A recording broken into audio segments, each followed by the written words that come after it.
Ronda Veritas Report.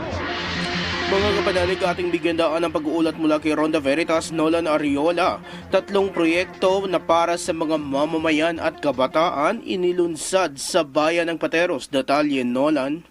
Maraming salamat mga kapanalig. Pinangunahan ni Metro Manila Development Authority Chairman Attorney Don Artes ang inaugurasyon at unveiling ng marker ng Pateros Town Plaza, Municipal Hall Grounds at Pateros Elementary School Multipurpose Hall sa harap ng Municipal Hall kasama si Pateros Mayor Ike Ponce.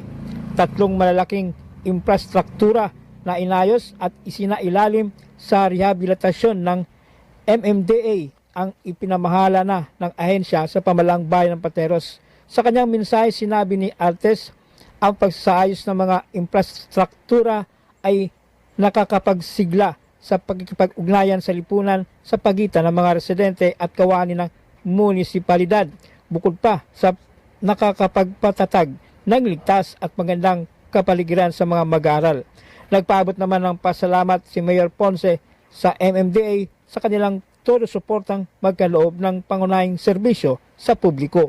Para po i-turn over yung 3 proyekto na MMDA para sa bayan ng Pateros. Siya na po siguro ang magsasabi kung ano ito. Pasalamat po tayo sa MMDA, kay Chairman ng National.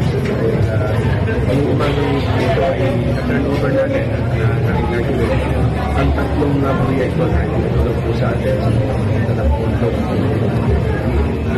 Ito yung development po ng ating park sa harap ng ating municipal building.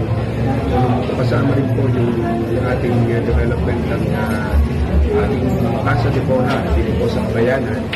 At ang pangatlo po ay yung ating renovation at development po ng ating Pateros Elementary School. Yan ang tinig ni na Chairman Artes at Mayor Ponce. Mga kapanalig, ang lagiang paalala ng Simbahang Katolika ay magamit ang pondo na mula sa kaban ng bayan ng naayon at kapaki-pakinabang. Para sa Veritas 846, ang radyo ng Simbahan, ako inyong kapanalig, Nolan Ariola, sumainyo ang katotohanan. Ronda Veritas Report.